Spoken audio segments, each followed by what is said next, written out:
Everybody on the plane. Hard work, work. Sit them on down. Hard work, work. Hard work. The engines are on. Hard work, work. Hard work. The mission is go. Hard work, hard work. That's what they say. Hard work, hard work. I do it for play. Hard work, hard work. I earn my pay. Hard work, hard work. We're on the go. Hard work, hard work, hard work. Hard work, hard work. Hard work, work. There you go. Hard work, work. Everybody doing it right. Hard work, work. Hard work. That's what they say. Hard work, hard work. Earn my pay. Hard work, work. Hard work. Do it every day. Hard work, work. Get up out of 2:45. Hard work, work. Ready to go and earn my pay. Hard work, work. Put my boots on and lace them up. Hard work, work. Another day to work. Hard work, hard work. That's what they say. Hard work, hard work. I earn my pay. Hard work, work. Move on now. Hard work, got to go make the call. Hard work, banging on the doors in the morning. Hard work, work. Get up and let's go to work. Hard work, work. Hard work. You pack up the shoes. Hard work, hard work. You load them up. Hard work, hard work. Manifest. Hard work, hard work. You gotta do it right. Hard work, hard work. And here we go. Hard work, work. The sun, I'm ready to rock. Hard work, hard work. I'm earning my pay. Hard work, hard work. That's what they say. Hard work, hard work. We can win on out. Hard work, we gotta go and do the job. Hard work, load them up on the airplane. Hard work, in the early morning rain. Hard work, hard work. That's what they say. Hard work, hard work. Let me hear. Hard work, hard work. Turn it up. Hard work, hard work. Fired up. Hard work, everybody on the plane. Hard work, work. Sit them on down. Hard work, hard work. The engines are on. Hard work, hard work. The mission is go. Hard work, hard work. That's what they say. Hard work, hard work. I do it for play. Hard work, hard work. I earn my pay. Hard work, hard work. We're on the go. Hard work, hard work, hard work. Hard work, hard work. Hard work, work. There you go. Hard work, work. Everybody doing it right. Hard work, work. Hard work. That's what they say. Hard work, hard work. Earn my pay. Hard work, hard work. Do it every day. Hard work, work. Get up out of 2:45. Hard work, ready to go and earn my pay. Hard work, work. Put my boots on and lace them up. Hard work, work. Another day to work. Hard work, hard work. That's what they say. Hard work, hard work. I earn my pay. Hard work, work. Move on now. Hard work, got to go make the call. Hard work, banging on the doors in the morning. Hard work, work. Get up and let's go to work. Hard work, hard work. You pack up the shoes. Hard work, hard work. You load them up. Hard work, hard work. Manifest. Hard work, hard work. You gotta do it right. Hard work, hard work. And here we go. Hard work, work. The sun, I'm ready to rock. Hard work, hard work. I'm earning my pay. Hard work, hard work. That's what they say. Hard work, hard work. We can win on out. Hard work, we gotta go and do the job. Hard work, load them up on the airplane. Hard work, in the early morning rain. Hard work, hard work. That's what they say. Hard work, hard work. Let me hear. Hard work, hard work. Turn it up. Hard work, hard work. Fired up. Hard work, everybody on the plane. Hard work, work. Sit them on down. Hard work, hard work. The engines are on. Hard work, hard work. The mission is go. Hard work, hard work. That's what they say. Hard work, hard work. I do it for play. Hard work, hard work. I earn my pay. Hard work, hard work. We're on the go. Hard work, hard work, hard work. Hard work, hard work. Hard work, work. There you go. Hard work, work. Everybody doing it right. Hard work, work. Hard work. That's what they say. Hard work, hard work.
own. Hard work, the mission is go. Hard work, that's what they say. Hard work, I do it for play. Hard work, I earn my pay. Hard work, we're on the go. Hard work, hard work. Hard work, hard work. Hard work. There you go. Hard work. Everybody doing it right. Hard work. That's what they say. Hard work. Earn my pay. Hard work. Do it every day. Get up.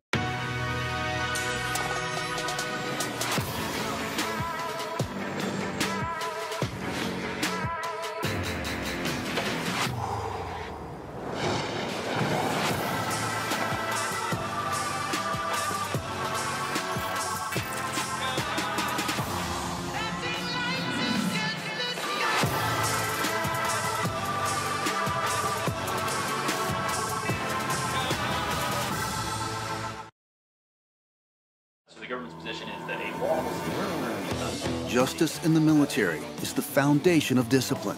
The U.S. Army Judge Advocate General's Corps represents the Army and soldiers in a wide range of legal matters. The men and women who assist judges, judge advocates, and unit commanders with these legal matters are the soldiers of Military Occupational Specialty Paralegal Specialist.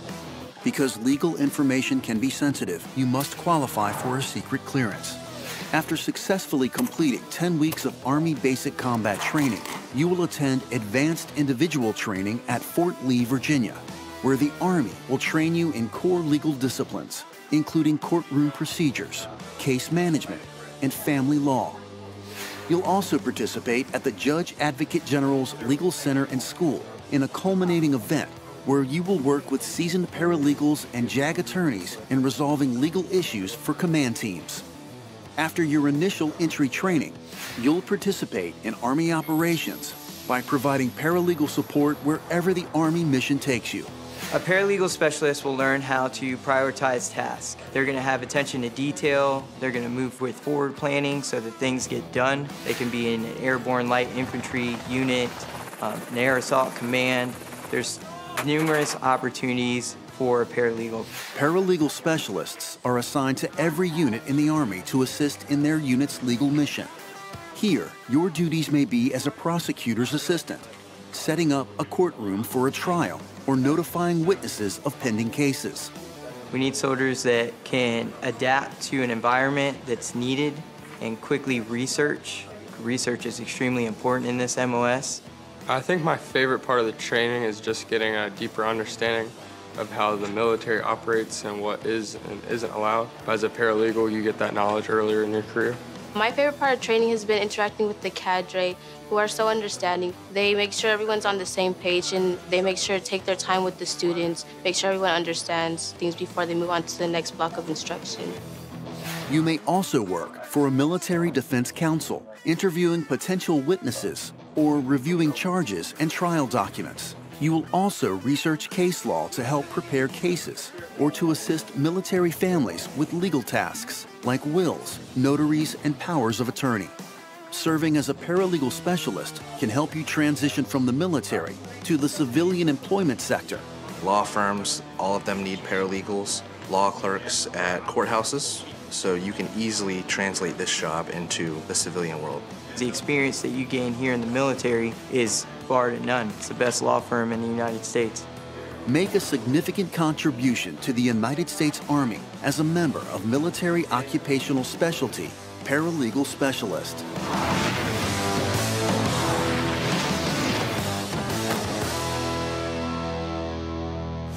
States. Make a significant contribution to the United States Army as a member of Military Occupational Specialty Paralegal Specialist.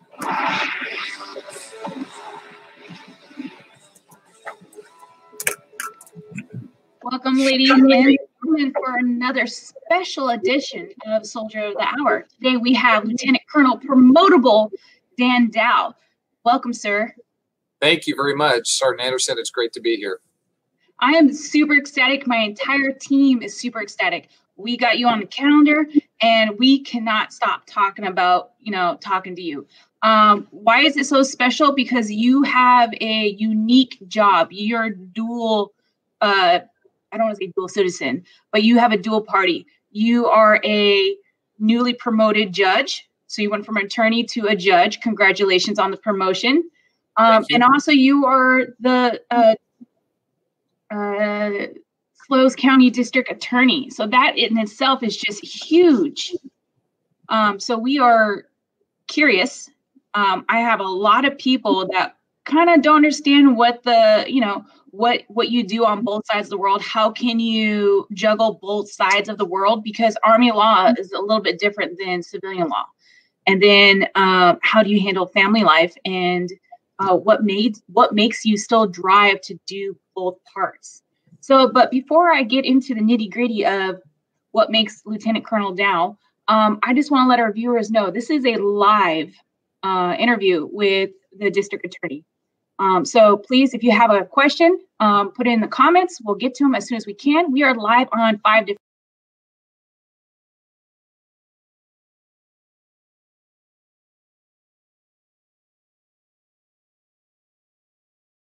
platforms. So we're on Facebook. So if you are not following the Paso Robles Army Recruiting Station, please follow us, give us a thumbs up. And that way you can stay tuned for all of our other special guests. We're also on YouTube, Twitter, and Instagram. So follow us on all platforms, and we'll get another Slow's favorite person out here to interview.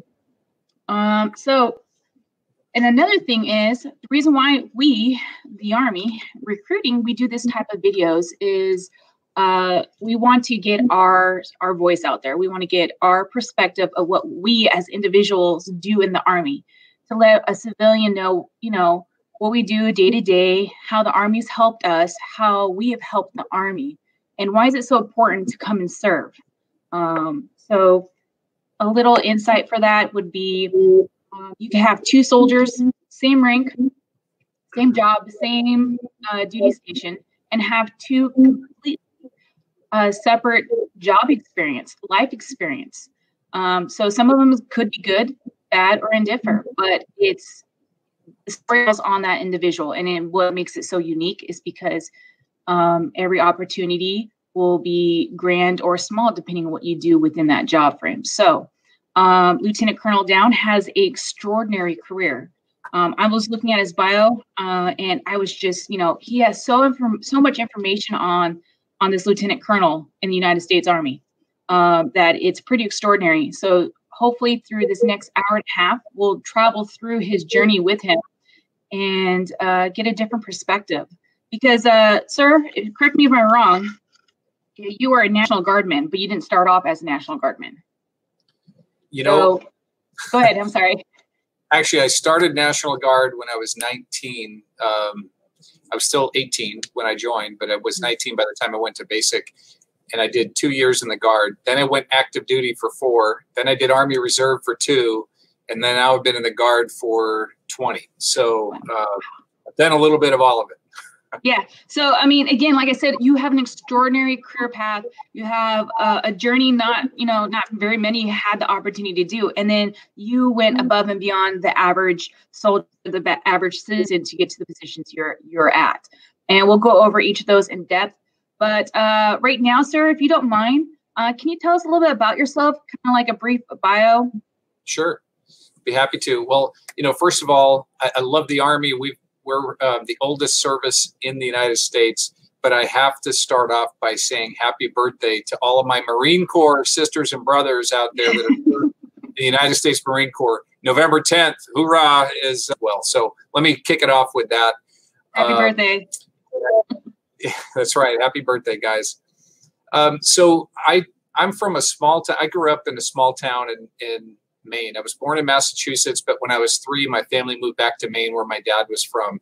And so I grew up in a small community. I went off to college 1 year, went to Virginia to attend college right out of high school. And I realized very quickly that because my parents didn't have any money to help pay my way through college, that it was expensive. Bills were starting to rack up. And I didn't know how I was going to finish my goal of getting through school and getting the job that I wanted. And I met 2 guys. They were upperclassmen. They both had joined the Army. They were infantry.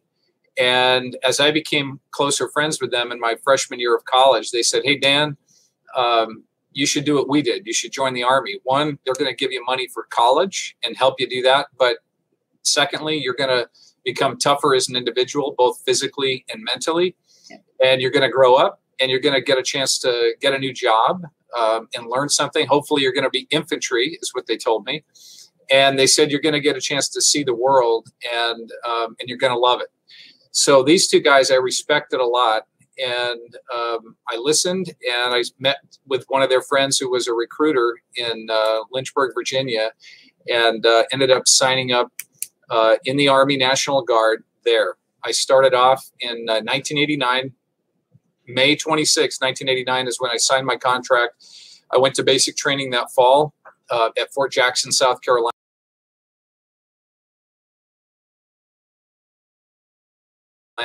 Interesting story. I tried to become an infantryman, and at MEPS, the check for color blindness, and I never knew, but I could only read about half of those colored charts, so I was partially colorblind. So they would not let me be an 11 Charlie, which is a mortarman, and instead they said, nope, the only job we have for you is a radio operator. So I started off as a radio and teletype operator.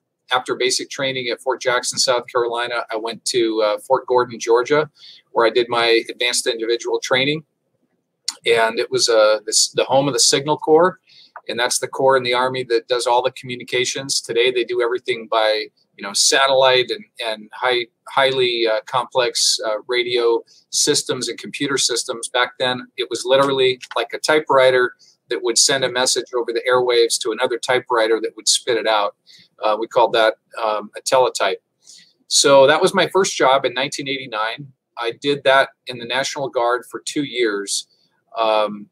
Desert Shield and Desert Storm were about to kick off, which was the first Gulf War. And I heard all the rumblings. I knew about units that were getting deployed. My unit, at that time, I was back in the Maine National Guard. They were not being deployed right away. And so I went to the active duty recruiter and said, I love the Army. I don't want to sit home and watch the war happen without being a part of it. So let me go active duty. At that time, they didn't need radio operators or teletype operators. They said, we need intel people. So they said, take this test and see how you do with languages. At the end of that test, I guess I did fairly well on it. They said, wow, we really want you to learn a language and become a cryptological linguist. I had no clue what that meant, but basically, ultimately, I was trained in Korean. I spent a year in Monterey at the Defense Language Institute as a private first class, was my rank when I got there, which is an E3. I'm still very junior in the military. Spent a year in Monterey, just north of here by 100 miles, learning Korean. At the end of that school, I went to Texas for an intelligence school at Goodfellow Air Force Base. Finished that school and went to Fort Devens, Massachusetts. So the Gulf War ended up kicking off while I was in Monterey, California, and ended before I was done with my training. So, what I was hoping to do was go off and be in the war effort. Didn't happen. But instead, I finished my training at Fort Devens, Massachusetts, and then got orders to go to Korea for 1 year. So in October of '92, 2 months after getting married to my wife, Wendy, I flew off to Korea, to the 2nd Infantry Division, the 102nd Military Intelligence Battalion. And new country, but I was eager to be there. I knew the language. And annyeonghaseyo to all of my Korean friends that are out there, or annyeonghasimnika. And spent a year in Korea and continued to learn the language. And my job there, the cryptological linguist, was a job where we would sit in a special communications vehicle right up on the enemy lines, and we'd put up a huge antenna, and we would listen for the North Korean communications, and we would transcribe what they were saying into a computer system, and then we would, what they call, shoot a line of bearing. We would try to find out exactly where they were located. It's been many years since I did that. I don't know what the Army's doing today on that. But the fact that we had that capability was pretty neat back then. So I would be sitting along the DMZ, sometimes hearing the North Korean propaganda loudspeakers over the Megaphones. DMZ, military megaphones over the DMZ. Anyway, had a great year there. I was fortunate to get promoted. I worked hard in my role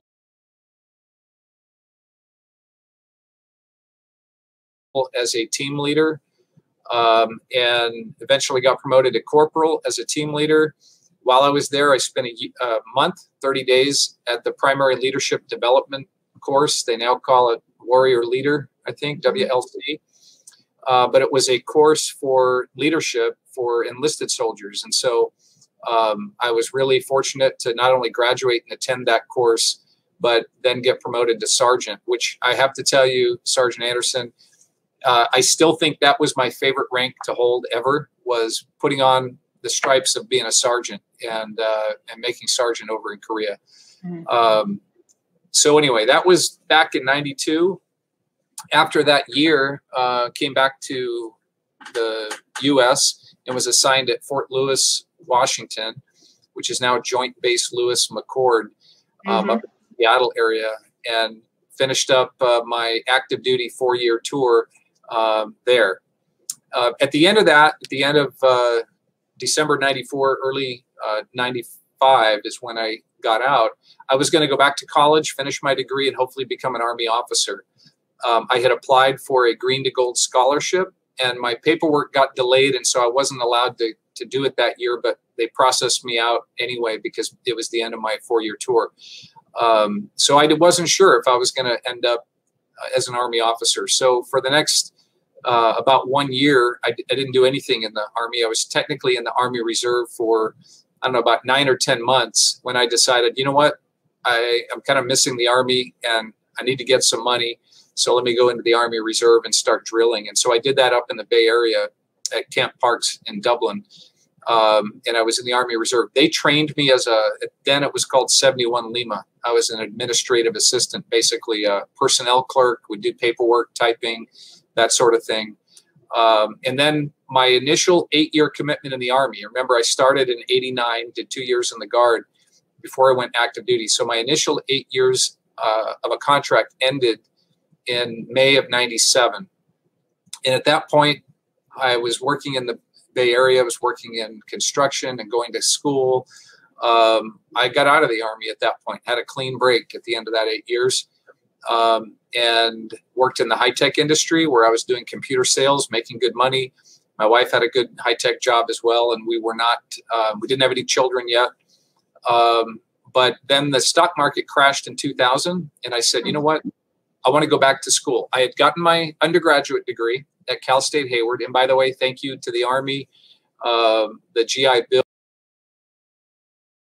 Bill was a huge help to allowing me to finish going to college at Cal State Hayward. It was called Cal State Hayward then. Now it's Cal State, my undergraduate degree. So I'm really grateful for that.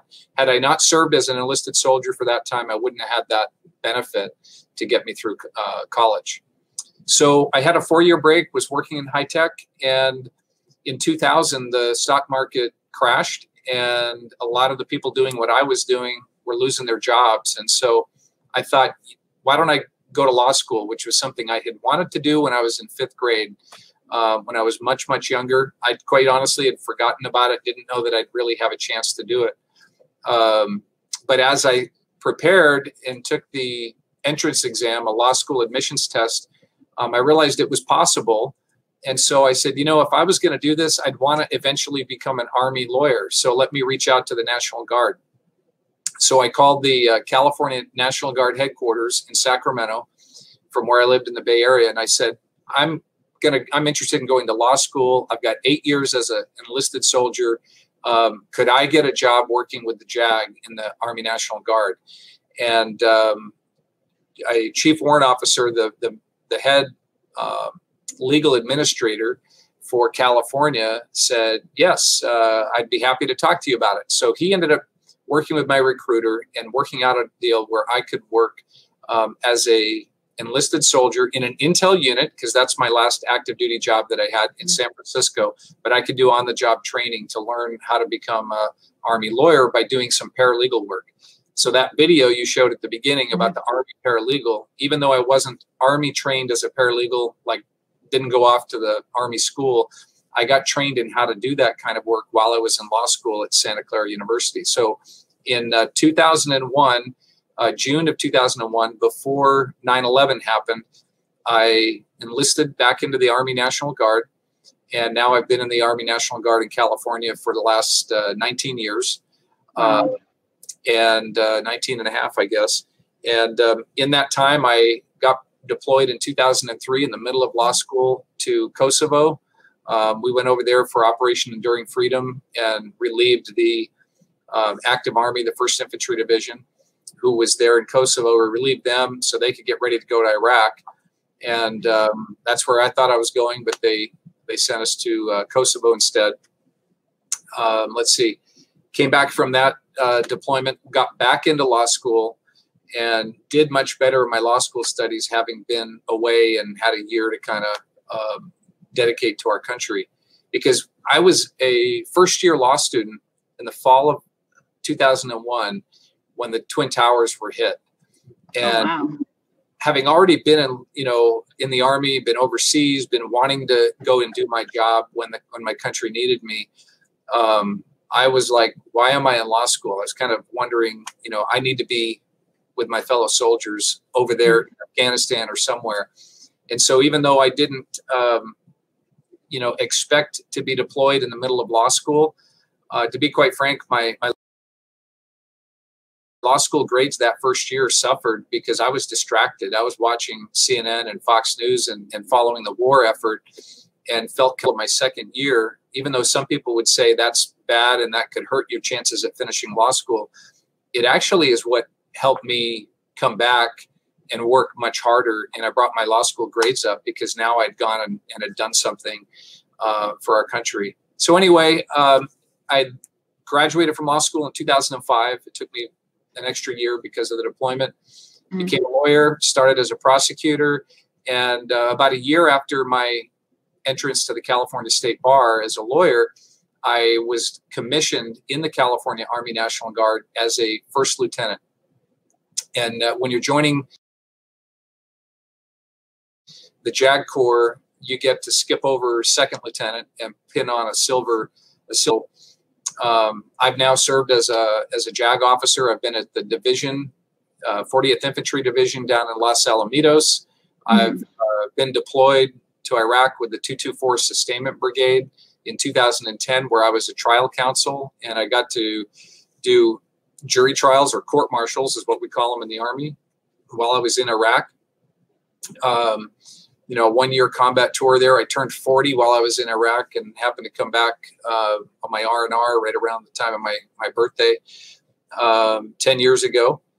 And then when I came back, I spent another tour as the command judge advocate with the 224. First, I was the trial counsel, the one that does all the prosecution work. Then I got my boss's job to be the command judge advocate, the advisor to the brigade commander, and then transferred to Camp Roberts, where I was for about 5.5 to 6 years as the legal advisor to the garrison commander at Camp Roberts. And this September 1st, I was appointed by the Adjutant General of California, Major General Dave Baldwin, to be the California military judge. There's only one, and that means I will, as the cases develop, I'll sit and I'll hear any court martials, any special hearings for both the Air National Guard and the Army National Guard, because I'm the only military judge now in the state of California. So that's what I'm doing now. I'm excited about that transition and taking on new responsibility. But that's my overview. I'm sorry that it was long, but that covers all that I've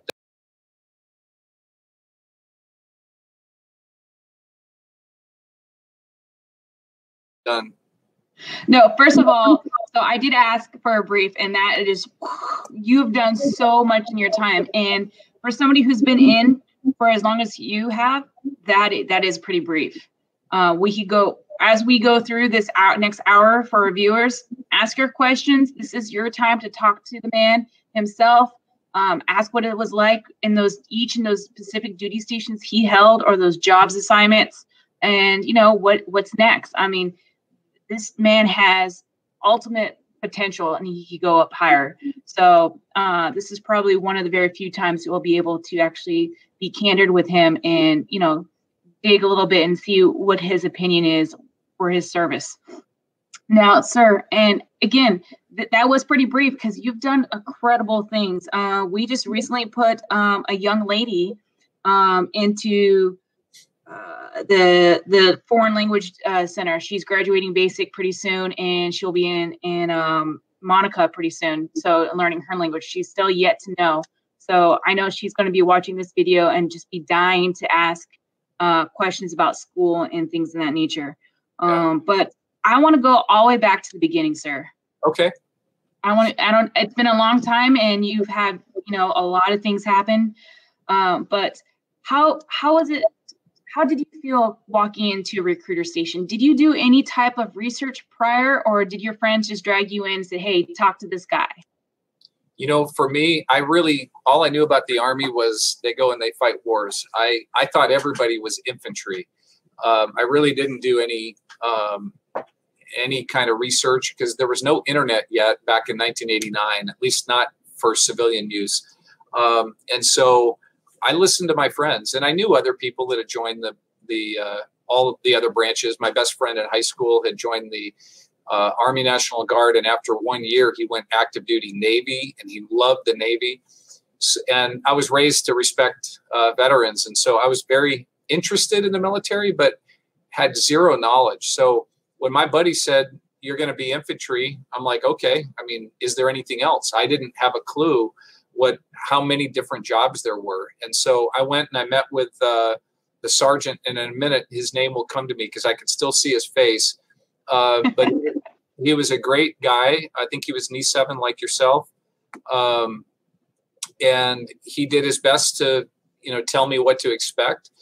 What I was disappointed with was, hey, I'm going to be infantry, 11 Charlie, a mortarman, and went to the MEPS for my physical. And when they said I couldn't do it, I was really disappointed. I'm like, well, that's what my buddies told me I have to do. And I had no clue I was colorblind. So that's where I sat down with a career counselor, I think might be what they called them. And they told me about the other jobs that were available. They looked at my ASVAB scores to see what I would qualify for. And they offered me the communications, radio and teletype operator. And I thought, okay, I'm joining the Army, and I didn't really know the difference anyway, so sign me up. I'm just super glad I did. I mean, first of all, I never dreamed that I would, make it up the NCO ranks, let alone becoming a commissioned officer and eventually becoming a lieutenant colonel. It seemed like, when I was in basic training, especially, you didn't even get close to your company commander, who's a captain, let alone, the battalion commander that's a lieutenant colonel. And when you saw them, it was a real big deal. So the Army's been a really, really good part of my life, and I have no regrets. If I had it to do over again, I would absolutely do it. Speaking of regrets, I have a question from Steven. He's asking, which branch do you consider to be the best branch of the military? Now, I'm biased because I'm Army. We're the biggest. We have more opportunities, and I could just go on and on and on. But after working with everybody overseas and back here in the home front, what's your take on the best service? Well, I'm partial to the Army. You see, I've got our pin on the arm. Wearing the Army flag today.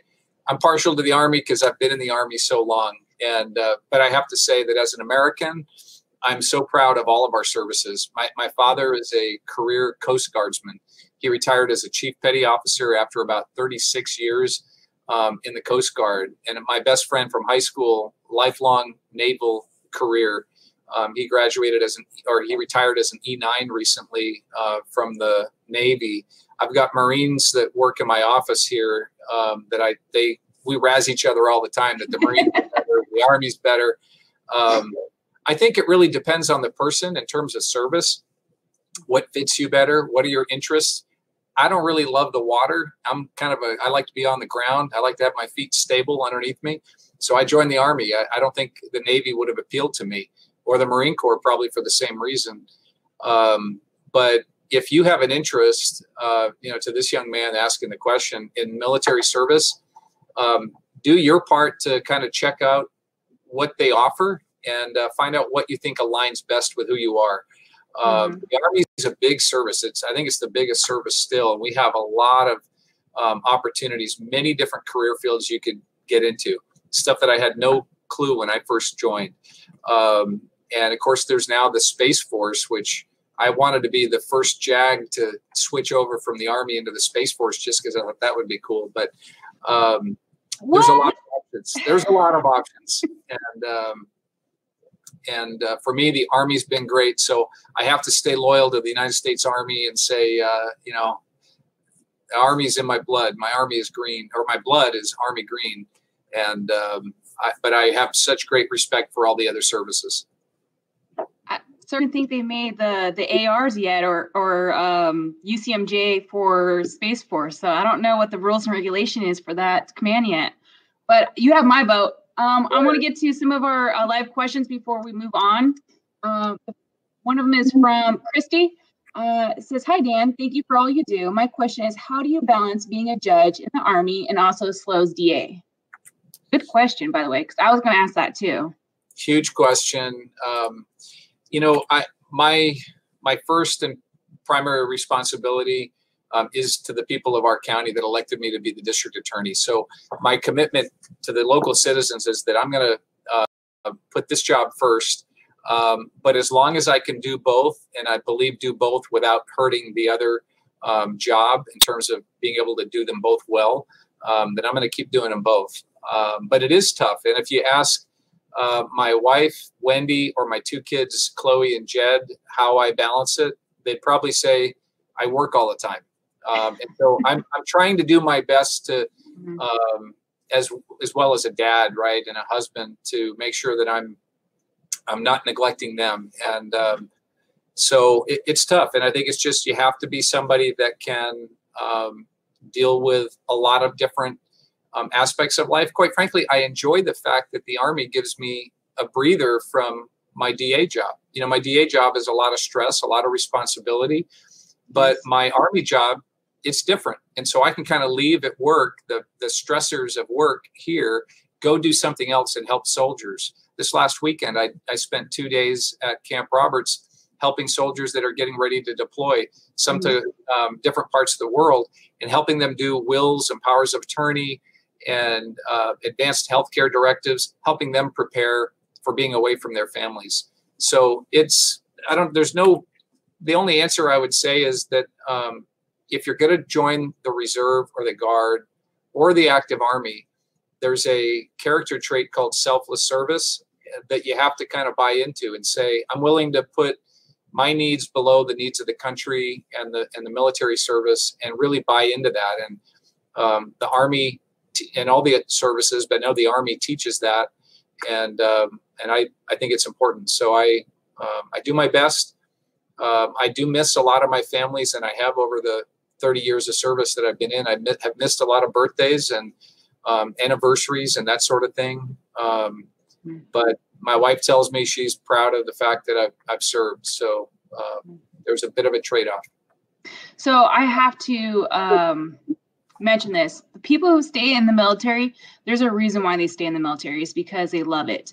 And then when you love something so much, it's not a job anymore. It's a passion, and that reflects, because you wouldn't hold dual, I call it dual citizenship, the DA office and Army programs. So for you to continue to do that after you've reached a top tier level in your civilian job and still hold true to the Army standards, it's incredible. And it shows the passion. Hopefully your kids will make allotments for it and show how much dedication it takes to be successful. And that's the thing. World is tough. And if you don't put the time and effort in it, you're never going to achieve your full potential.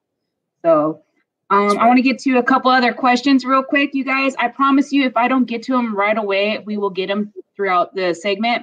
We want to get more inside knowledge on Lieutenant Colonel Dow's military upbringing, because this is what makes him who he is today. So it's very important to look back in the future, look back in the past to see what driven him, what was his turning stones. So I'm going to ask you a couple quick ones, sir, and then we're going to move on. How did you become a DA? Okay, so this one's from Robert. How did you become a DA, and what did the military teach you to help you in your daily life as a DA? Well, when I first became a deputy DA, a deputy district attorney, that's one of the line prosecutors. First of all, when I was in law school, I knew that I wanted to be a criminal prosecutor. It's a field of law that helps the community. It helps victims of crime, you know, and it holds people accountable for violating our laws. And I feel like it's a good, it's a real noble profession. And so I knew I wanted to do it. I came here to San Luis Obispo when I was in law school after I came back from Kosovo, and I worked for the summer, and I got a chance to do a DUI jury trial as a law student before I was even a lawyer. And I enjoyed being in court and putting on evidence and all of that. And so I was committed. This is the job I want. So when I graduated, I applied to about 10 DA's offices all over the state. But San Luis Obispo was not hiring, and I was in the Bay Area. The offices that were hiring a lot at that point were Riverside, Kern County. I think Santa Clara was hiring, but the two that I got interviews very close together were Riverside and Kern County. So I applied both of those places. I was given an offer to both Kern and Riverside. I chose Riverside because they had a training program, a deputy DA academy, they called it, for 5 weeks. When you got hired, that's the first thing you do for 5 weeks. Being a military guy, I like, you know, training programs. Train me what you want me to do, I'll go do it. I did it that way. So, you know, I applied, went through the background investigation. And another thing too, if you're in the military, most of the jobs you have, not all of them, but many of them, you have to have some kind of a security clearance, or at least a lowest level clearance to be in the military with a background investigation. So that helped prepare me also. I'd already had that, especially as an intel guy. I had a security clearance. So the DA's office that wants you to have a good background did their background. And I was given an offer both in Riverside and Kern the same day, ended up in Riverside County. And ultimately, an opening came up here. And the people that I had worked with that summer said, Dan, are you interested in coming to San Luis Obispo? And I was like, yeah, I'd love to be back on the coast in the community that we really had grown to love. And so I was given an opportunity to become a deputy DA here. I came here in 2007. In 2014, after being a deputy DA here for 7 years, but 9 years total, my boss decided to retire, and I decided to run for DA, and was fortunate to have the people here elect me as the DA. And I've done that now for nearly 6 years. And I run an office of 110 employees. And it's a great job. I don't know if I fully answered that question, but hopefully gives you an idea of how to become a deputy DA. But you have to be a lawyer first, and then you apply to a county that has an opening. Okay, to caveat on that, sir, what would you think would be some of the qualities as a soldier that would help you with your daily task as a deputy DA? Okay, you know what, the Army values are really important. When you're a prosecutor, we're held to very high ethical standards, and we're seeking the truth in every case that we have. The Army prepares people well for that, because the Army has at its core certain what we call ethos, or the ethics of being a warrior, of being a soldier. One is dedication to your duty, right? I mean, we have an acronym for it that spells leadership. There's loyalty, duty, respect, selfless service, honor, integrity, and personal courage. Each one of those attributes, quite frankly, that you get trained on and that are kind of become part of who you are as a soldier, those are exactly the same kind of character traits that you need to be in law enforcement as an officer, or in law enforcement as a prosecutor. You need to have those character traits. So to me, those are the things that made me better aligned to be a successful prosecutor. Okay, I hope that answers your question. Okay, so again, I apologize if I don't get to all your questions. They're great questions. Keep them up, please. But we want to continue our segment because we only have a little bit of time because obviously, like he said, he needs to get back to his family. And I appreciate your wife and your 2 beautiful kids for taking up some of your time for this interview. But we stepped off of talking to a recruiter, trying to pick a job, going down and realizing the job that you had your heart set on wasn't going to happen. They reclassed you. Well, I wouldn't say reclassed you. You got the opportunity to pick a different job. So how was basic and we call it AIT, but it's like your job training, advanced individual training is what's called. Was it scary? Did you do any prep? Did your recruiters help you? Can you talk a little bit about basic training and your job training? Sure. Basic was interesting. I was from a small town in Maine, and yet I joined the Army from Virginia. So I went to Richmond, Virginia, a big city compared to what I had grown up in. And I left this recruiting station or the MEPS in a big bus to head to Fort Jackson, South Carolina with people from Virginia. A lot of people didn't look like me. And it was a great kind of first step into an organization that had people from all over the world, every race and ethnicity that you could imagine, and put us together in an environment that was high stress, and to make us all one, focused on one mission, focused on accomplishing, first of all, graduating from basic training. And like I said, I came together with people that spoke differently, had accents, were from different types of communities than where I was raised.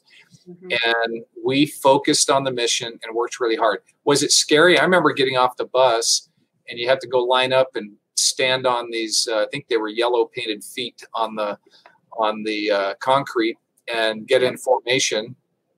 And good memory.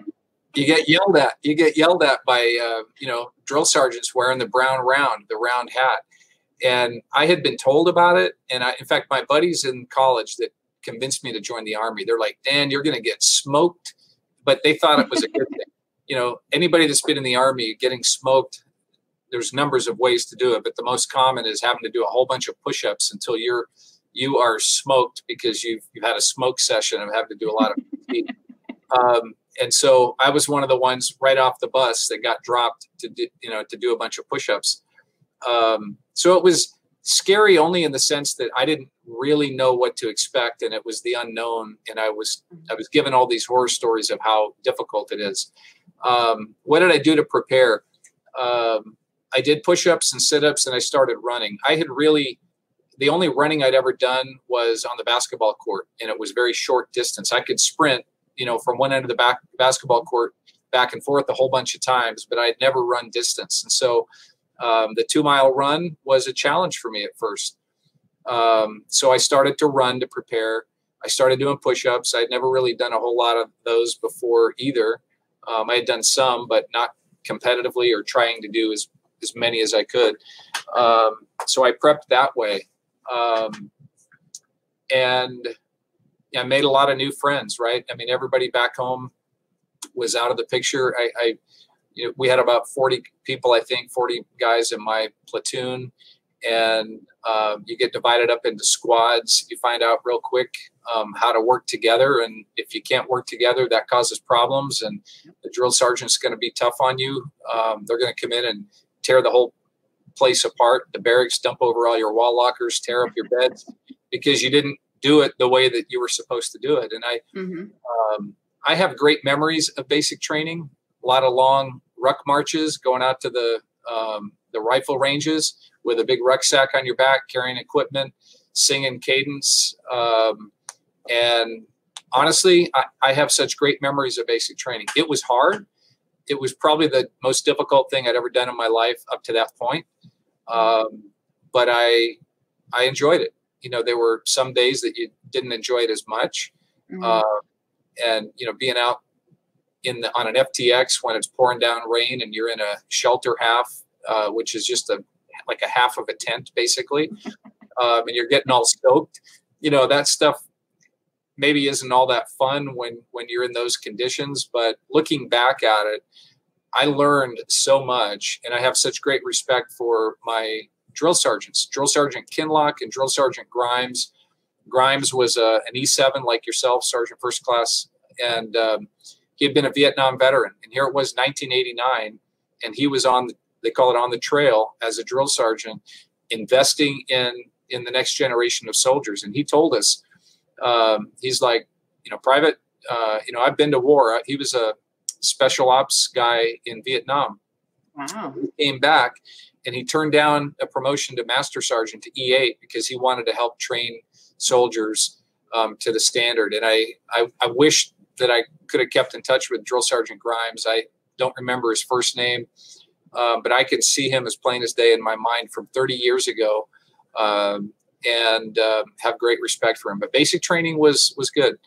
After that, I went to Fort Gordon, Georgia, and the nickname for Fort Gordon was called Fort Resort because it wasn't basic training anymore. Anything is better than going through basic training, because you can now, if you had a pass, you could go off the post on the weekends and things like that after you reached a certain point in your training. Yeah. But again, it was a little more freedom there. It was tough because you had a lot of tests that were technical that we had to do. But again, what I learned from that experience was working together. And I've never, I mean, in all my time in the Army, it's very rare that somebody fails. And if they do, the Army gives you another job and gives you another opportunity to succeed. And so what I find is almost every opportunity the Army gives you, they're going to help you through and help you be successful, because they want you to be successful. They don't want to put all this money and investment and time into you and not have you be successful. So I've learned a lot that I still remember going way back to those early days in basic training in AIT about sticking to a task, even when it's hard or difficult. And there will be you will succeed, and there will be some reward at the other end of it. Mm-hmm. And it's a true fact. The Army will never give up on you. Never. I mean, unless you give up on it. And then there's processes that we would do to let you go. But it doesn't matter what you do or how hard you struggle. There's endless of programs to get you back on your feet. Speaking of programs, I got a question from Jim. My son is in law and is about to make E9 in the Air Force and just took the LSAT. Any advice that you would pass on to him? Sure. If he just took the LSAT, that's the law school admissions test. So he's wanting to become a lawyer and do what I did. I would say if he's taken that, you know, find a whole bunch of schools that he's interested in attending, and get your applications out. Hopefully he'll have some benefit left from his time in the military that may help pay for law school. If not, just one of the things I would say is, if your first year, your grades are not that great in law school, don't worry about it, because law school is very different than college or any other experience. My first year in law school, to be honest, again, my grades weren't the best. I guess I said it earlier, because also they give you a final exam at the end of the semester instead of a lot of quizzes and things ahead of time. And because their tests are so different than a normal test, it's a whole different way of learning. So don't get discouraged. You know, I would say to your son, if he does get to law school and thinks after that first year, man, maybe I chose the wrong thing. No, just keep going. Again, kind of like the Army. If you're persistent and you keep after it, you're going to succeed. And it does get better after your first year. Law school's tough. But people that are tough will definitely make it through it. So congratulations to him for his long career. Making E9 is huge. I've got every confidence that, yeah, if he's an E9, I have every confidence he has what it takes to make it through law school and become a great lawyer. The next thing I would say is, if he has any interest in being a prosecutor, look me up, because if he wants to live in San Luis Obispo County, I'd love to hire prior military if they're interested. They always do well on the application process because they know how to work hard and work with a team, and they possess those character traits that we talked about earlier. There you go, Jim. There's a shout out from our SLO district attorney. So have him reach out, or you can reach us and we'll pass the message on. All right, sir. Now I'm going to move on. Now, Oscar, you have a very good question, but I want to wait to present that to Lieutenant Colonel Dow. Okay, so bear with me, Oscar. I will answer your question. So I want to talk a little bit how you got into and took the test for the Defense Language Institute Foreign Language Center. Okay. How did that come about again? Like, well, remember, I wanted to go to war, and the Gulf War was starting up, and I'm like, I want to go tomorrow. Like, sign me up, send me in my current job. But I was a rat, they call it rat rig, radio and teletype operator, and I'm assuming it was true, but the recruiter, when I went to in Bangor, Maine at this point, said, PFC Dow or Private Dow, we don't need rat rig operators in the active Army. Like, they've already kind of moved beyond that. That was mostly then only used in the National Guard and the Reserve.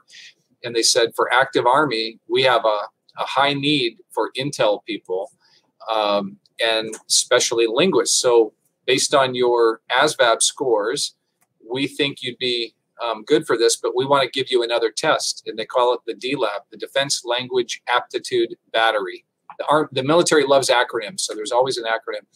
So they scheduled me to take this test, and it was the weirdest thing ever. I mean, you listen to recordings, you look at writings, and they're fake languages. They're not real languages. And then you're given, after you look at a bunch of text, you have to answer questions. And so what the test is designed to do is to help you look for maybe patterns, help you to see things that might go together and draw conclusions. And somehow that tells the military that you would be good or bad for learning a language. And so I took that test. They told me I did really well on it. I felt like I failed it because there's no way of knowing. It didn't make sense. Yeah, it doesn't make sense to you. It's completely made up and kind of a fake scenario. But apparently I did well. And so they said, yeah, we need you to be a intelligence linguist, and we're going to send you to California to a 1-year-long school to learn a language. And you might learn Russian, you might learn Arabic, you might learn Chinese. Those were the 3 that I thought I was going to be given, because Arabic is what I really thought, or Persian Farsi, because the Gulf War was starting up, and those were the languages in that region. And in '89, the wall had just come down. The Cold War had just ended that year. So a couple of years earlier, from 91, when I was trying to go regular Army, I figured there's probably still a need for Russian and Chinese. And so I get there, and the Army says, Private Dow, you're going to learn Korean. And I had no idea. In fact, I never even thought about it. And yet that's what I was given. And it was a great experience. What I will tell you, though, Sergeant Anderson and anybody listening, is it's a big deal to be selected for the Defense Language Institute. Yes. I had no clue at the time. I'm just in the Army, and I want to go serve. And the people that I was there with were really smart people that were also good at languages. And again, I made a lot of good friends over that year at DLI, and then people that I met at my permanent duty station later. Okay, so sir, so correct me if I'm wrong. You speak Hangul, you write Hangul, and you can translate Hangul. Yes. Speak, write, read. Oh, read. I'm sorry, I forgot. And you can read Hangul. That's right. It's just not learning the language, you guys. It's a big language that they give you. It's not just simple. It's not like Rosetta Stone. It's true. It's reading, listening, writing, speaking. And so with Korean, they have their own alphabet that you have to learn. And then we also had to learn about 300 Chinese characters, because in the print form, particularly in newspapers and magazines in South Korea, they will sometimes interchange their alphabet, their words with Chinese words in place of them. And so we had to learn a bunch of them, learn how to speak, obviously, and then you're trained to listen. So you've got to be able to distinguish And when people speak fast, it's really hard sometimes to differentiate with what did they say. Even in English, right? If you're listening to someone that talks really fast, you're like, hey, slow down. Let me, I can't catch every word. And so when you're listening to a foreign language and it's not your first language, it's hard. So we spent a lot of time listening to like military phrases and, for instance, artillery. If there's an artillery unit in the United States, they go out and they have to find out what the grid location is that they want to target. And so they'll tell the gun battery, hey, call in a strike to this particular location. Mm-hmm. And so we would learn how to listen to North Korean artillery call in artillery strikes to a particular unit. As we're listening, we're writing this stuff all down, giving it to our intel analysts who can then determine, okay, this tells us where they're located on the battlefield. That intelligence then was used against them. So yeah, when you go to the Language Institute, they want you to be able to speak, listen, read, and write really well so that you can actually do that work and collect the valuable intelligence to help our side win that war. Mm-hmm. So, I mean, again, it is a big deal to get selected and making it through. How long was your training, sir? It was 47 weeks in the classroom, so it was just it was 11 months. After I graduated, not enough Army soldiers were graduating with a passing score with 47 weeks, so they extended it and made it 63 weeks long, which is quite a few weeks more, another 4 or 5 months long, maybe a year and a half. Was that for Korean or was that for other languages too? Some of the other languages already had a 63-week course. Korean was 47. So we now were as long as Arabic, I think, was 63 weeks. So now our course was as long as the Arabic course. And my understanding is it's still a 63-week course to go through for Korean. That's my say. It was 8 hours a day in the classroom and then a couple hours of homework every night. And sometimes they change their discipline or how they make you study. When I was there, it was all day in class. Then you'd go and you'd have PT, physical training, where you'd run, do push-ups, sit-ups, all that physical fitness training. And then after that, you'd go to chow, have your dinner, and then you'd go to your barracks, and you were responsible to study for the next day.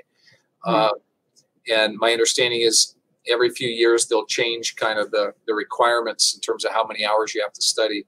But for most people, unless you're one of those brilliant people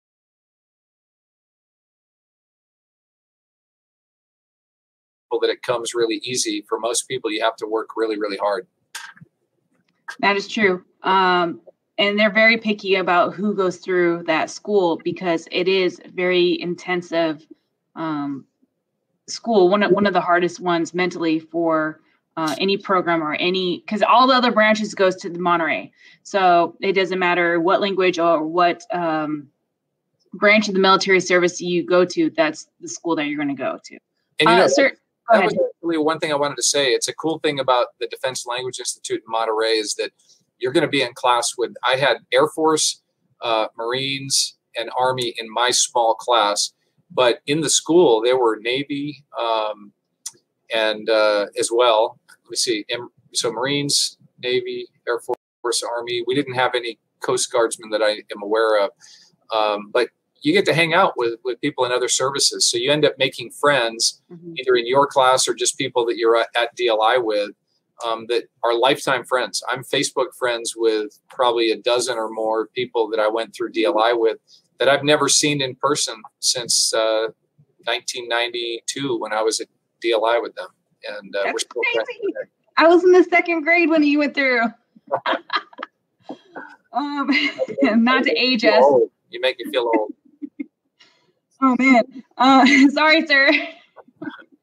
Sorry. So do you still are you still fluent in that language? You know, I don't want to say completely fluent, but I can do a conversation really well with friends. Or the funny thing about Korean language, a lot of people at least in California that run Japanese food restaurants like sushi bars. A lot of times they're owned and operated by Koreans, and they won't necessarily tell you that. But if I go in and I hear them speaking Korean, I'll start talking to them, and they immediately talk back, and we're able to engage in conversation. So I do everything I can to keep it active. But I've forgotten a lot just because I don't use it every day. But I certainly can engage, in a good conversation with Koreans. In fact, one of the things, I know you told me to say it at the end, but I will say to some of our Korean friends, 한국에 미국인 이거 육군에 입대하고 싶다면 지역 모집 담당자에게 문의하십시오. So basically, I just said, if you're Korean American and you want to join the Army, please contact your local recruiter. And beautiful. Would love to have, because the Army loves to have people from every community, right, in America, yes. Every culture, every language, and we have a job for you. Yeah. And if you are one of those people who have the language that the Army is looking for, we'll pay you extra just for knowing that language. So that's the great thing about, being very diverse with our culture. So I wish I was stationed in Korea too. And I used to know how to count to 10. I know old man, old lady, hurry up, some other words, but I wish I just grabbed on a little bit more. Kimchi Magoyo? No, I don't know that one. I know 감사합니다 and 안녕하세요. So, do you eat kimchi? No, I don't. Okay. My wife and I love kimchi. A month after I was there, my wife came over to Korea. We love Korean food, and kimchi is a great dish. And so a saying in Korean for people that love kimchi is kimchi 없으면 밥 못 먹어요. That means if I don't have kimchi, I can't even eat. Like, you can't have a meal unless you eat kimchi, and that's part of the Korean culture. But the food is amazing. It is. Culture is very different, and I definitely recommend that anybody interested in seeing the world, whether it's Korea or Europe or any other part of the world, definitely consider joining the Army. Oh yeah, beautiful. I mean, my time there, I explored so much. But enough about me. This is about you, sir.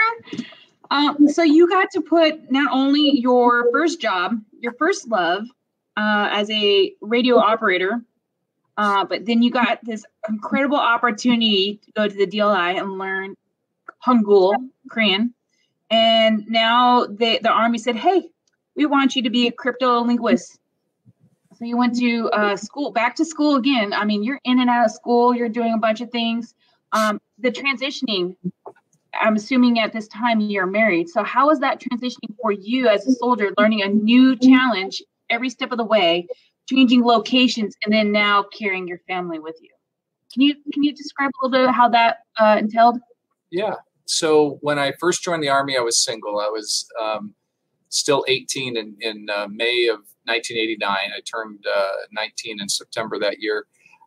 So I joined as a single guy. Went to basic training. Wendy, who's my wife now, supported me though. We weren't officially dating, but we were fond of each other back then. She went to college 1 year in New York. I went to Virginia. And when I went to basic training, she was writing letters all the time. And back then we had no email or cell phone. It was either a payphone or writing letters. So she has been a supporter of mine throughout my whole 30 years in the military. But it started out when I was in basic, her sending me letters. And one thing she did that was nice, but it didn't work out too well, was she mailed me chocolate chip cookies while I was at basic. No, don't do that. And you don't do that because you don't want to send baked goods, because then your drill sergeant might try to make you eat all of them, or they'll make you look at them while they throw them away, because you're not supposed to have contraband in basic training. But anyway, to answer your question, the biggest challenge is being away from loved ones. But my wife was really supportive. When I went to DLI, we were not married yet. In fact, it was while I was in Monterey at the language school that we kind of developed more of a serious long distance relationship. And I proposed to her It's a crazy story. I won't get into all that. But it was right before I graduated from DLI, and we got engaged. I was in California. She was back in Maine. And then we got married when I was at Fort Devens, Massachusetts, right before going to Korea. We got married in August of '92.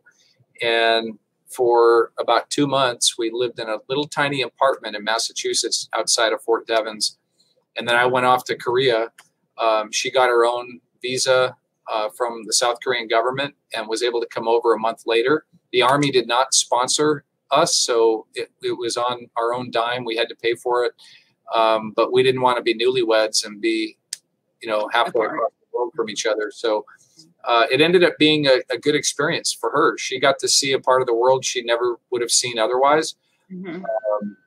And she came over. She got a job working at the PX, the Post Exchange, and was there. So we had that year together. It was hard when I went to the field. In fact, that was the hardest thing probably for Wendy was I went to the field for 30 days one time.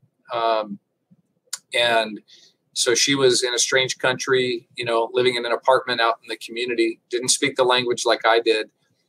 Thankfully, the Army was very supportive, and she had that job to go to the PX. And there were people at the chapel that she made friends with, other civilians that worked at the PX. So she had other friends, but that was the biggest challenge for us, I think, was the time away. Whether it was when I was in Korea like that, or later on when I had to go away to an Army school, or the year when I was deployed both to Kosovo and then deployed to Iraq. So it's a challenge. I mean, both people if you're married or if you've got a loved one, you're not married, you both have to be kind of committed to service. And my wife has been so supportive over the years that I've been in the Army. I couldn't have done it successfully if she didn't support it. And I know it's not for everybody. Not every family can make it work the way that we have. But the Army's also given her opportunities. She gets, as a spouse, there are certain benefits that she has. We've done everything from using our VA loan to purchase a home that helped us when we were young, married, just out of Korea and back in the Bay Area. There's no way we could have qualified for a home loan if we hadn't had that military experience. And so my wife benefited as well from my service in the Army, and she's just always been real supportive. Yeah. Now you can be sponsored. So I want to put that out. So if families with little ones and you get orders to go to Korea, you can take your entire family with you. It means you have to spend there a little bit more time, but you could bring the dog, bring the cat, bring the kid, bring the wife, bring the husband. So things are changing all the time. So always ask a recruiter for the most latest information out there. But that's great because, and again, that was my first duty station. So, traveling all the places that I have, I would never have thought about it or even, be like, yeah. Italy, why would I go to Italy? Or why would I go to Korea? Or why would I go there? And it's great because the Army pays for your entire movement. They just, you're going, okay, we'll pack up the house and we'll send you down there. So I told you I had no regrets. I just thought of something. Speaking of what you're talking about. So if to any recruit out there that is thinking about joining, if you do go to Korea, take advantage of being in that part of the world and go visit Japan. If you're able to, visit China. I don't know if that's always allowed, but go to wherever you can that's in the region of where you are. Take some leave while you're there and see it. That's we were newlyweds and we were in Korea together. We had heard about friends that were going to Japan or did some other Asia traveling. We didn't do it because we just didn't think about it. And I regret that because if the Army's paying to get you to that part of the world, spend a little bit of your money that you're earning and go and see some other things while you're there because the Army will give you opportunities to do that too. Okay. Yes. Please check into it. Okay, sir. So now we're getting into the meats and potatoes of the interview because we're starting to run out of time. Let's change our gears and talk about again. We touched based on your radio job. We touched based on your foreign language. We touched based on your cryptolinguist. And again, we could go hours and hours and hours and going about all the faceted jobs and how it changed from one rank to another in each position, because it's each job, each portion that you've held is so intensive. We just don't have enough time to go in and talk about all of it, because we want to know about Judge Advocate General. We want to know about judges. We want to know about how you hold your position in DA. And we have questions just, lining up. So I'm going to change your wheels. If you want to talk anything about those other 3 assignments, please, by all means, let's jump back in. We could hit those up. But you said that you thought that you wanted to be a lawyer when you were 5. And so what made that, huh? 5th grade, not when I was 5th grade. 5. I'm sorry, 5th grade. Sorry. 5th grade. So what was stopping you from pursuing that passion? Or did you just had some free time and you're like, hey, why not? Let's go for it. Well, when I was in 5th grade, I wrote letters to law schools, and I grew up in this tiny town in Maine. And I sent letters all the way out to California, even, because I was very interested in it. But then I went to college. I didn't know any lawyers, so nobody really directed me. So when I went to college, I was pursuing something different. My first year was pursuing radio and television news. At that point, when I was in high school, I worked for a news station in Maine, Portland, Maine market, and in their news department. So by this time, I'd kind of put that away. Plus, I thought going to school for 4 years of college and 3 more years of law school sounded really, really hard. I wanted to get to doing something interesting right away. So I studied broadcast journalism at the beginning. And then when I joined the Army, that kind of put me in a different direction. And I did 2 years in the Guard and then 4 years in the active duty, doing something completely different. So if it weren't for getting out, being a civilian, making pretty good money in the high-tech industry, and then having that job go away, I probably would have kind of forgotten about my 5th grade dream of being a lawyer. And so when the dot-com bubble crashed in 2000, that's when I said, you know what? I don't know that I want to do sales for the rest of my life, work in the high-tech industry. And I started thinking back to my younger days, my dream of being a lawyer. And hadn't been out of college that long, only a couple of years from Cal State East Bay, where I studied political science. And so I said, you know what? Let's go to law school. And so it was really that for me. I was telling some college or high school students in Paso last week that I think when you're young and you're looking ahead to what you want to do, sometimes you think you have to know exactly what you want to do now and go and do it. If you do know, I say, great, go and pursue it. But if not, enjoy what you're doing. And when opportunities arise, take those opportunities and make the most of them, which is what I did. I mean, for mine, it came full circle, and I did end up being able to go to law school and being able to accomplish what I wanted to when I was in 5th grade. But it wasn't like a straight line route. I kind of went around different ways, and I got there. So that's what worked for me. And the Army gave me life experience, which I believe made me a better lawyer, because I had experienced working with people of different cultures in the Army, but also different culture by being in Korea. And because my life experience was varied, it made me a much better lawyer, I believe, and prosecutor. I got to put this little recruiter plug in there, sir. If you're not sure what you want to do in life, and college might not be your thing, or you don't know how you're going to pay for college, look towards the Army. The Army is going to provide you housing, food, clothes to wear, and a paycheck. And it's not going to interfere with your social life to a certain extent. So if you're looking for a little security and out of your parents' roof, come on down, see what we got. We have 150 different jobs for you guys to look at and choose from, whatever fits your style. So in contracts between 2 and up to 6 years. So you can figure out who you are and what you want to grow up to be while you're serving your country. And it's just a bunch of kudos for having that title veteran when you get out. So again, I mean, you're still having an extraordinary career, sir. Extraordinary. All right, so you went to law school. Did you have to pay for law school and then the Army reimbursed you? How did that work? Well, I still had a tiny bit of my GI Bill left from college. And so my first year of law school, it wasn't even the full year, but I got maybe 3/4 of that year.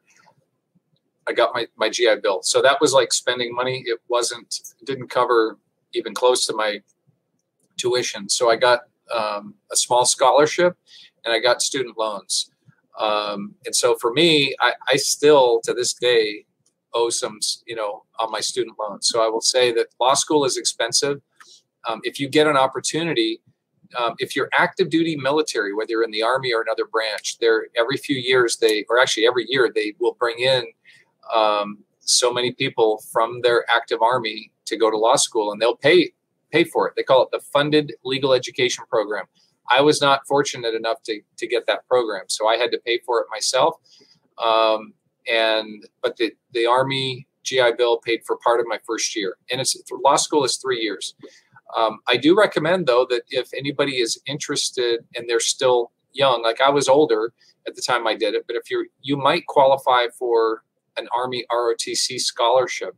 They do allow, I know several people that have done it, that have gotten an ROTC scholarship while they were in law school and were able to do it that way. It doesn't always work, but I would recommend that they contact you or someone else maybe at the ROTC department of the school where they're hoping to go to law school and try to do that. But no, that's a big deal. Now, the federal government has some programs where once you go to law school, if you become a DA like me or a public defender or some other kind of public interest area of service, the federal government sometimes will pay back some of your student loans. The Guard has helped me my first few years they helped me pay some of my undergraduate student loans back then when I was still enlisted soldier. So there are programs like that that can help pay for your college, even if you've accrued the debt yourself. All right, so I want to let our viewers know that we're running out of time, so drop your questions down in the comments and we'll get to them. If you're watching live, put down #live. If you're rewatching this, put down #rewatch. And even if you're rewatching this and you have a question, put it down and we'll get them answered one way or another. Sir, I'm going to ask you 2 questions live and then we'll continue on with your journey. Okay. This one's from Oscar. I told you I would get to it. Sorry, it's been a hot minute. But was it hard to transition from military law to civilian criminal law? Because there is a huge difference. There is a huge difference. So, Oscar, good question. For me, it was the other way around. I started out as a prosecutor, so I started with civilian law first and then had to learn the Army law. And the Army has, for new lawyers, they have the Officer Basic Course, JAG Officer Basic Course at Charlottesville, Virginia. When I did it, I was one of the last few to do it all by correspondence. So I got online videos and books and took tests after reading and watching the videos and learning all about the Army law that way. That's how I did my first Officer Basic Course. Later on, I went back to Charlottesville, Virginia for additional Army training. They call it the Advanced Course. And then I did a lot of on-the-job training. So when I went to Iraq, that was where I learned the most, because when I was in Iraq, I was actually active duty Army, given a whole bunch of cases. Here's your cases. Here's what you have to do. And so I worked with the regular Army JAG lawyers that were at our higher headquarters in Baghdad. I was at Kab Adder, which is in Talil, kind of in the southern 1/3 of Iraq. Our higher headquarters was in Baghdad. So I would talk to them on the phone, by email. I would fly up there. That's where I did my first court martial. And so it was tough. It was very different. In fact, I would tell you that trying a case in the Army court is more complex and more difficult than doing it as a civilian. A lot of the things are similar, things that you have to do when you pick a jury, for instance, or a panel, they call it in the Army, of potential jurors to listen to the case.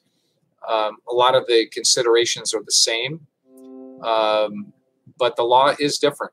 we're enforcing federal law in the military. You're enforcing state law as a state prosecutor or a county prosecutor. So the law is different. A lot of the same concepts that you're using, though, in handling a case. So it's difficult, but the Army gives you all the training you need.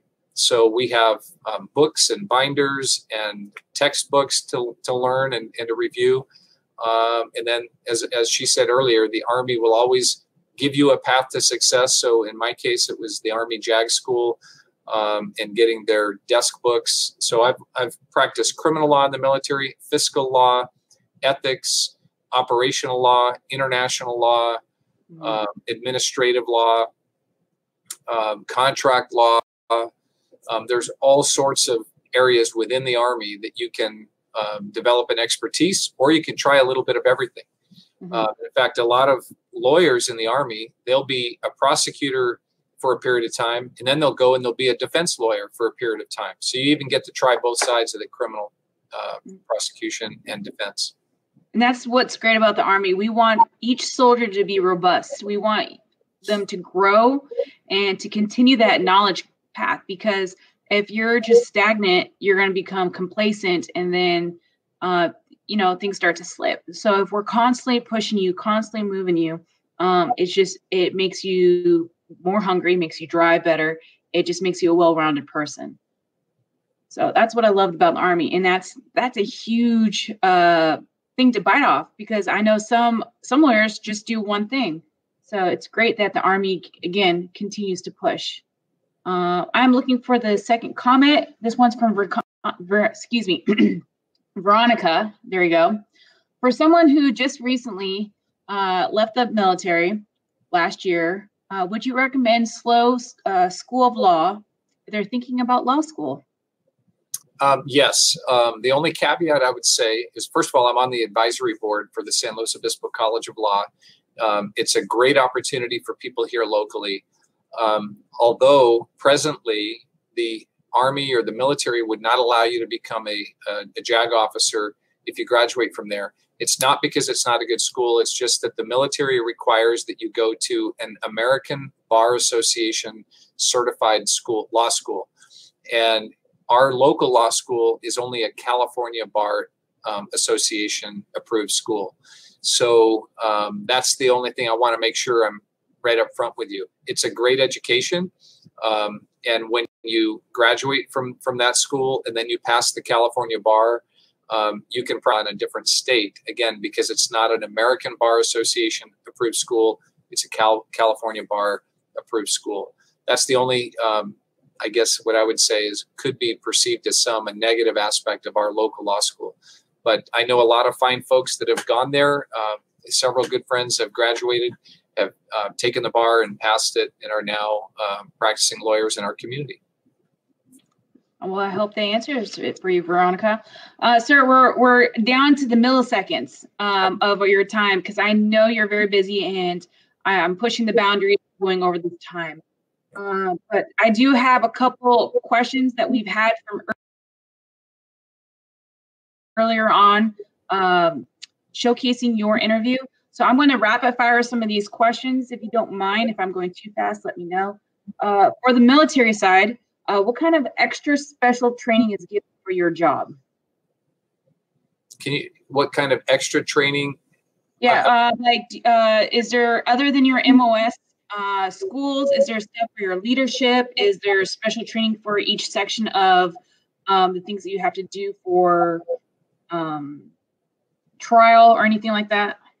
Yeah, I mean, as a JAG officer, there were a lot of opportunities back at the JAG school to go back and learn about fiscal law, about operational law, about how to do. One interesting class was collateral damage assessment. So a lawyer in the Army, if you're in war, the infantry division commander has to make decisions about, or the artillery battery commander has to make decisions on whether they're going to hit a particular target. And because we don't want to hit any protected sites, they ask the lawyer, hey, can we hit this target? And so we actually learn how to do what they call collateral damage estimation, where we look on the maps and we figure out how close these protected areas are to where we might have an enemy target. So there's some very interesting schools that even an Army lawyer can go to that you might not even realize that we have available to us. And so that's something that I did at the Army JAG School, learned how to go through that process. And that's just one more example of some of the training. But, you know, some want to jump out of planes. They want to go to airborne school and earn their airborne wings, or air assault school, learn how to rappel from helicopters or down cliffs and buildings, that sort of thing. There's a lot of opportunity to do a lot of cool things while you're in the Army, no matter what your job is. Yeah. So, yeah, and there's endless opportunities. Linda Wood, I just want to let you know that I will get to your question offline. There's, yes, you can, just straight up, yes, you can switch your job, but there's a little bit more information that we're going to have to ask you to help you through that journey. So I'm not ignoring you. It's just that we don't have enough time to really thoroughly ask you questions. All right. Sir, what advice would you give a new young private and or a brand new lieutenant coming into the military? Well, make the Army, you know, your experience in the Army is largely up to you. And I would say, you know, work hard, listen to the leaders that have gone before you and what they have to teach you. I talked earlier about Drill Sergeant Grimes, who was a Vietnam War Special Forces guy that trained me as my first NCO when I joined the military. I learned a lot from him. I would encourage you to seek out opportunities for continuing, you know, higher responsibility, and show your supervisors, either your first sergeant, your company commander, or whoever it is you're working for, that you have potential to do more than what you're currently asked to do. Because the Army's always looking for people that are willing to step up, take on more responsibility, and lead other soldiers. You don't have to be an officer to lead. NCOs, quite frankly, are the backbone of the Army. And NCOs, you know, when I was a E5 in Korea, I was given the responsibility to have some soldiers underneath me. And I was able to carry on what I learned from my NCOs and to, you know, put that into the folks that I was now supervising. And all along your career, you're going to have opportunities to take on new responsibility, learn new things. And that's what I would encourage you to do, is to not be afraid to step up.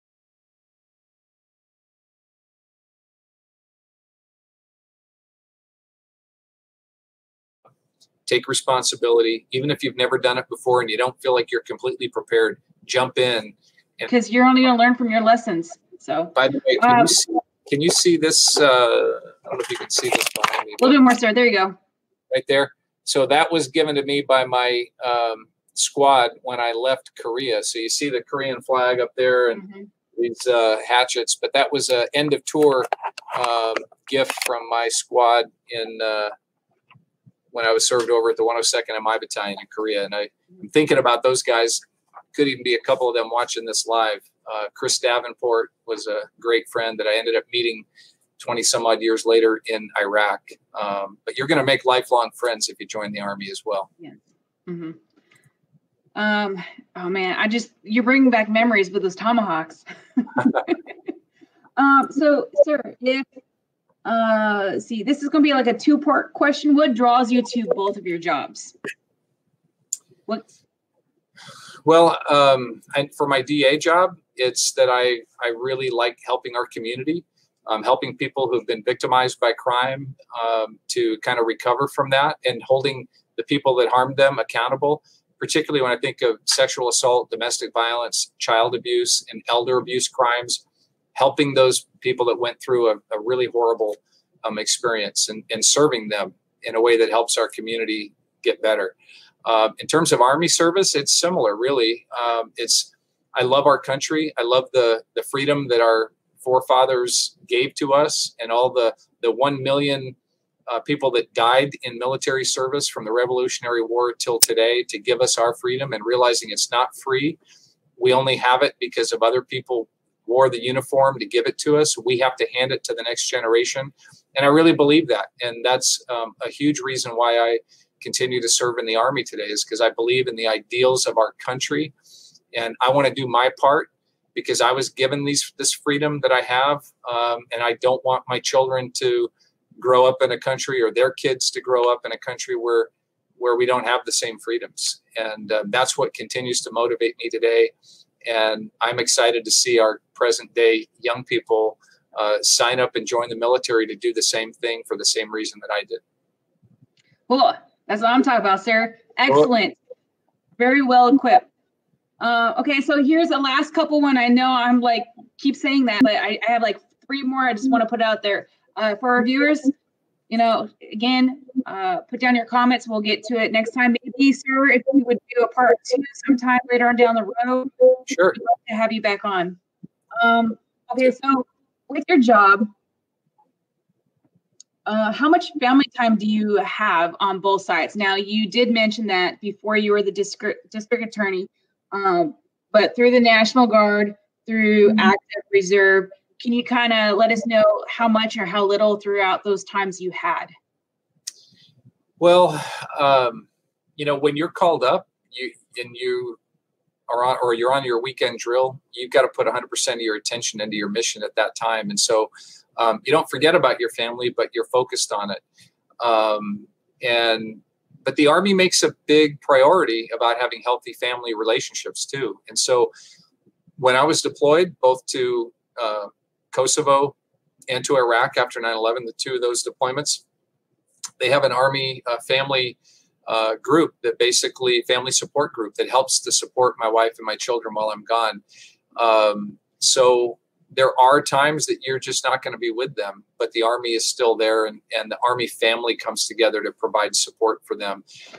But I don't want to, you know, minimize the fact that you do lose time with your family on birthdays and other things, but you end up getting a reward back, and that is that you know that you've served your country well, and in addition to serving your family. And quite frankly, you know, as I said before, my wife and my kids support what I'm doing. There are times that they wish I was home on a particular holiday.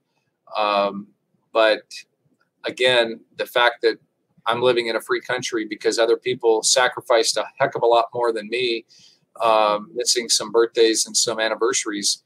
So I don't know if that answers your question. You know, you get time with your family, but it's a sacrifice. If you want to serve your country, you're going to lose some of that, but it's a worthwhile sacrifice in my opinion. Well, not only that, but the Army does take care of you yourself as a service member and their family. So there's a hospital they can go to. There's a school they can go to. So that's right. Yeah. All right. So, sir, we're going to pause on the rest of our questions because if you are going to come back for a round 2, part 2, I'm going to save the rest of the questions for a later time. And those on Facebook and every other device, keep those questions coming. We'll save them for next time. Sir, I'm going to back down and let you have the floor. If you would like to talk about anything, give out any thank yous. I would really like to say thank you for your team at SLO County, and obviously Camp Roberts for allowing you onto our show. And really, I really want to thank your family for sparing your time. You bet. Well, thank you, Sergeant Anderson. I appreciate you and Sergeant Green for inviting me to be a part of this. I didn't know you did it, but I love the Army. As I said before, I feel like if you were to cut me, my blood wouldn't be red, it would be green, because I've been in the Army so long, and the Army's part of who I am. And I'm proud of my service. I'm proud of the U.S. Army. I'm proud of the fact that, you know, the military integrated in our country, you know, races way before the rest of the country was willing to do it. And we're not a perfect organization, but we bring people together from every walk of life, every community across our country, and even people from other countries that want to join the U.S. military and serve and earn citizenship that way. I couldn't be prouder of my time in the Army than I am. And I want to thank people that have, quite frankly, gone before me, and the leaders that I've had, from Drill Sergeant Grimes and Drill Sergeant Kinlock to sergeant majors and first sergeants and battalion commanders, brigade commanders that have gone before me, that have instilled in me the Army values that I mentioned before: loyalty, duty, respect, selfless service, honor, integrity, and personal courage. And those are some of the many reasons why I'm proud to serve today. And I hope that somebody heard something today that sticks with them, that would make them inspired to want to join the Army. If you have any questions, any of your recruits want to talk to me, they can reach you and you can reach out to me, and I'd be happy to even meet with some folks and tell them more about my experience in the military if I could ever be of assistance. That is wonderful, sir. Thank you so much for truly being passionate for what you're on. I just want to let our viewers know that this has been a very special edition, can't talk today, of Soldier of the Hour. We have stayed on for an hour and a half of Lieutenant Colonel Dan Dow's time. He's also SLO's County District Attorney. He is promotable to Colonel, and he has a new job within the National Guard. He's newly promoted to be a judge. So that is spectacular. And when you get promoted, sir, we would love to be there to help support. For everybody else, please stay tuned next Tuesday for the next Soldier of the Hour. We will have another special guest joining us to talk about their military careers and how they have transferred through their time coming in as a civilian to a private up to their jobs and what's next. So everybody else, I hope you guys have a safe and happy Tuesday. Sir, it's been truly an honor. My team, like I said, is excited for this, and I would love to get on your calendar for a part 2 sometime later on in the new year. That'd be great. All right, and happy birthday to the Marine Corps again. Our little brothers. It's okay. We love you too. All right, everybody, stay safe. Like I say, be on time, be in the right uniform, and be at the right location. You can't go wrong when you do your job. All right, have a safe day. Bye, you guys. Hard work, hard work, hard work.